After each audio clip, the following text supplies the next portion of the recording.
projeto que é intitulado Influência da atividade física materna voluntária sobre a expressão de genes envolvidos na quimiosensibilidade periférica em ratos submetidos à desnutrição proteica durante a gestação e lactação. Bom dia, Caroline. Bom dia, pessoal. Tá dando para me ouvir direitinho? Tá sim. Pronto, vou projetar a tela. Bom dia a todos.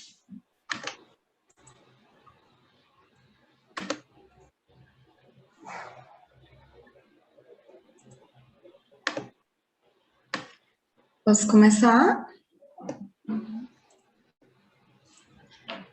Bom, bom dia a todos, como eu já dei, né? Me chamo Caroline Gomes de Mello, sou mestranda do Programa de Pós-Graduação em Nutrição, Atividade Física e Plasticidade Fenotípica e vou apresentar para vocês o meu projeto de pesquisa, né? Que é intitulado Influência da Atividade Física Materna Voluntária sobre a expressão de genes envolvidos na quimiosensibilidade periférica em ratos submetidos à desnutrição proteica durante a gestação e a lactação.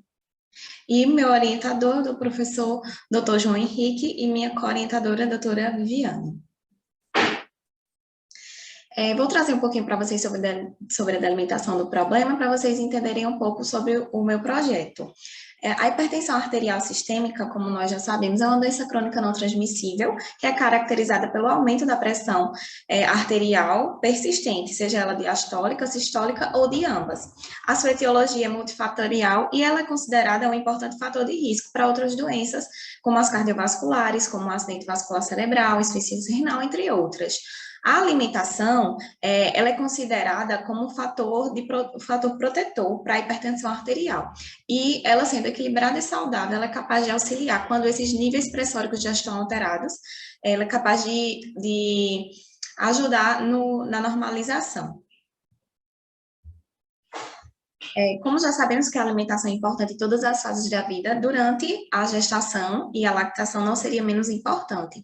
Então, essa alimentação materna, ela é extremamente excepcional para a concepção e para o desenvolvimento fetal adequados, pois um aporte inadequado de nutrientes durante esse período pode causar danos à saúde do feto, que podem se prorrogar durante a fase adulta, que aí nós conhecemos algumas doenças de fase adulta.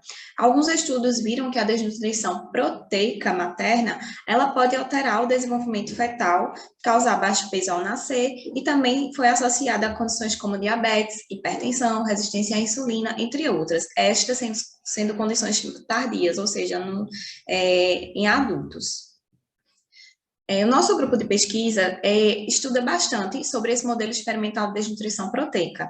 E aí foi encontrado nos nossos estudos que o modelo experimental com 8% de proteína era capaz de causar alterações cardiorrespiratórias na prole, como aumento da frequência respiratória basal e pressão arterial sistêmica.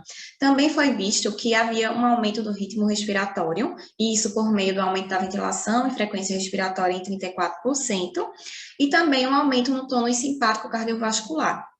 Além disso, foi observado também a presença de um fator induzível por hipóxia 1-alfa, o IF1-alfa, no corpo carotídeo, que é um quimiosensor periférico, que está relacionado, né, com o controle da respiração, o controle dos gases sanguíneos e do pH do sangue. Todos esses fatores que são observados, essas alterações, elas são consideradas fatores etiológicos para o desenvolvimento da hipertensão arterial.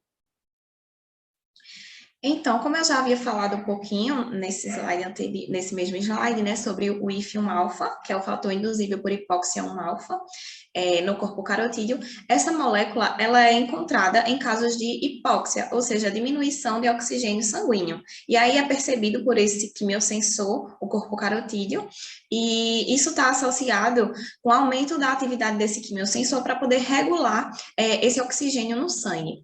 E aí muitos outros componentes também já foram encontrados nessas circunstâncias. Alguns estudos trazem, né, que a substância P e suas enzimas carboxipeptidase E e endopeptidase neutra são encontradas durante a hipóxia, o óxido nítrico sintase também, o sulfato de hidrogênio e as suas enzimas, a cistationina gama-liase, que é capaz de sintetizar, e a cistationina beta-sintase, que é capaz de degradar, a angiotensina 2, a NADPH oxidase e outras substâncias que ainda estão em estudo. Então, o que seria esse quimiosensor periférico corpo carotídeo? Ele está localizado na bifurcação das artérias carótidas interna e externa, aproximadamente aqui no pescoço, certo? E aí ele se localiza no glomo carotídeo, ou seio carotídeo, como é chamado, onde tem uma inervação rica, tanto de nervos, como já falar de inervação, quanto de vasos sanguíneos. Tem um suprimento enorme de vasos sanguíneos nessa região. Então, é uma área que consegue perceber mudanças pequenas no sangue de oxigênio e de pH, e também de outras substâncias. Então, como é feita essa comunicação do corpo carotídeo, né, para aumentar a respiração ou diminuir, fazer esse controle respiratório? O corpo carotídeo, ele percebe essa mudança de oxigênio no sangue ou de pH, e aí ele vai levar informação para o sistema nervoso central através do nervo glossofaríngeo para o núcleo do trato solitário. E aí, algumas regiões específicas do núcleo do trato solitário vão acabar vão acabar interferindo no ritmo ventilatório por meio do volume da ventilação e do volume corrente, perdão. Então, foi observado que durante a hipóxia, ou seja, durante a diminuição de oxigênio, a presença dessas substâncias no corpo carotídeo. A substância P, óxido nítrico sintase, sulfato de hidrogênio, angiotensina 2 e NADP-oxidase. E que essas substâncias, elas estavam associadas o aumento delas, né, estava associada a um aumento na liberação de neurotransmissores e aumento no disparo dos nervos para o sistema nervoso central, e aí esse ritmo ventilatório, ele é aumentado, né, causando uma hiperventilação, ou seja, deixando esses ratinhos dos estudos mais ofegantes. Então, em oposição à desnutrição proteica, a realização de atividade física durante o período gestacional, ela é considerada benéfica tanto para a mãe quanto para o feto. E foi observado também em nossos estudos do nosso grupo de pesquisa que o modelo experimental de desnutrição proteica associada a uma atividade física voluntária, ela é capaz de prevenir essa atividade física voluntária, capaz de prevenir as alterações bioquímicas encontradas nos filhotes dessas ratas que foram submetidas à desnutrição proteica, e também que essa atividade física, ela é um efeito profilático para disfunções cardiorrespiratórias, pois ela é capaz de recuperar a função ventilatória, normalizar a expressão de IF1-alfa no CB, enfim. Isso tudo pode ser compreendido por meio da plasticidade fenotípica, que é a capacidade de um genótipo gerar diversos fenótipos através de alterações ambientais, por meio de modificações epigenéticas, ou seja, algumas mudanças, como metilação de DNA, expressão de microRNAs e modificação de estonas. Essas mudanças ocorrem na forma como o DNA ele vai ser condensado ou não, e não muda o DNA em si, só são algumas pequenas modificações em como os genes vão ser expressos. Então, tomado em conjunto todas essas evidências, traz a ideia para a gente de que uma disfunção do corpo carotídeo, ela pode estar associada ao aumento dos parâmetros ventilatórios da prole em condições basais de oxigênio. E aí, essas alterações epigenéticas, né, podem ser passadas para o filho, e se essas mães praticarem atividade física, pode acabar tendo um efeito protetor contra essas alterações epigenéticas. Mas os mecanismos ainda não são bem elucidados, então é necessário a gente estudar quais são essas alterações epigenéticas que estão presentes na hiperventilação da prole de mães que foram submetidas à desnutrição proteica. E aí a hipótese do meu estudo é justamente que a desnutrição proteica durante a gestação e lactação, nas mães, no caso, aumenta a expressão de genes no corpo carotídeo dos filhotes, que estão associados com o aumento da ventilação nesses filhotes e aumento da pressão arterial desses filhotes. E aí, algumas dessas substâncias que podem estar alteradas, esses genes que estão alterados, seriam da substância P aumentado, né, óxido nítrico sintase, sulfato de hidrogênio, angiotensina 2 e NADPH-oxidase, e que o estilo de vida materno ativo, ele é capaz de reverter essas alterações. Então, o objetivo do meu estudo é analisar a expressão de genes presentes no corpo carotídeo, que possam estar envolvidos na gênese da hiperventilação, apresentada na prole de ratas que sofreram desnutrição proteica durante gestação e lactação, e realizarão atividade física voluntária. E aí, como objetivos específicos, tenho caracterizar as ratas quanto ao seu nível de atividade física voluntária, com avaliação diária dos parâmetros de distância percorrida, estimativa do gasto calórico e tempo de atividade física, avaliar o consumo alimentar dessas ratas, avaliar a expressão gênica das moléculas envolvidas no aumento da quimiosensibilidade do corpo carotídeo, né, ou através de seus receptores, ou através de suas enzimas, ou, quando possível, através da sua própria substância, né, como a enzima carboxipeptidase E, endopeptidase neutra, óxido nítrico sintase, cistationina gamaliase, cistationina beta-sintase, os receptores de angiotensina, o AT1RA e AT1RB, a NADPH oxidase, os receptores NK2 e NK3, a enzima prolisomerase e o dipeptidyl, que é a PIN1, perdão.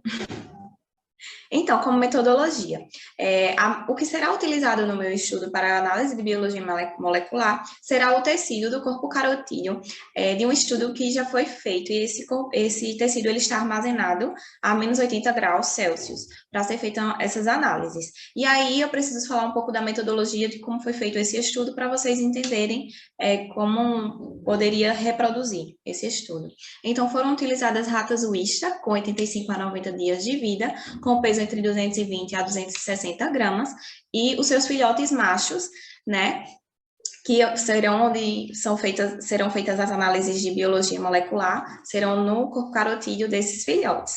E aí, as ratas, elas passaram por um período de adaptação, que durou 30 dias, onde elas fizeram atividade física voluntária. Aqui a gente pode ver, né, o desenho experimental do estudo, e essas ratas, durante esse período de atividade física, elas receberam dieta padrão para roedores. Após esse período de adaptação, elas foram divididas em inativo e ativo, e aí sim, a partir da prenhez, que foi detectada, foram feitas as separações do grupo normoproteico, hipoproteico e assim por diante, verificada a ninhada posteriormente. Aqui, como eu já havia falado, né, foi feito o acasalamento das ratas após detecção de prenhez. Aí elas foram realocadas em gaiolas de atividade física, ou seja, elas continuaram fazendo atividade física durante gestação e lactação. Ambos os grupos já receberam as respectivas dietas, como eu já havia falado, por um período de 21 dias, tanto de gestação quanto de lactação, né? O grupo normoproteico recebeu uma dieta de 17% de proteína e o hipoproteico de 8% de proteína. E aí, ao 22º dia de vida, foi feito o desmame dos filhotes, eles passaram a receber uma dieta padrão de biotério até o fim do experimento. A prole fêmea, ela foi reduzida a 8 ratos por ninhada, e após o desmame das ratas fêmeas, os machos e a prole de fêmeas foram eutanasiados com overdose de anestésico. Como foi feita essa atividade física voluntária? Eram medidas diariamente a distância percorrida, a estimativa do gasto calórico e o tempo de atividade física por meio do cicloergômetro, que é esse equipamento aqui, onde tem um ciclocomputador acoplado à gaiola, aqui podemos ver na figura. E aí, através dessa tabela de Santana Muniz e Bezerra et al., foi feita a divisão entre inativo e ativo. Então, para a preparação do tecido para avaliação da expressão gênica, foram utilizados os filhotes machos com 30 dias de vida, livre de procedimentos experimentais e em jejum de 6 horas, onde eles foram eutanasiados por guilhotina, tiveram seus corpos carotídeos removidos e congelados a menos 80 graus Celsius. E a partir daí, seria feita a minha pesquisa, que seria a extração de RNA deste tecido e a análise de genes por RT-PCR. A análise dos dados vai ser feita em média e erro padrão da média. As análises estatísticas serão realizadas no software Prism 7. O nível de significância considerado será 0,05, P menor que 0,05. Inicialmente, será realizado o teste de normalidade com Mogrovis-Minov, feita a comparação para a comparação entre grupos, o teste de ANOVA 2-way, utilizando fatores da dieta e atividade física, e quando necessário, será utilizado o pós-teste de Bonferroni. Esse projeto ele vai contar com uma equipe de pesquisadores devidamente capacitados para realizar os procedimentos metodológicos propostos. Inclusive, já fiz o treinamento de RT-PCR.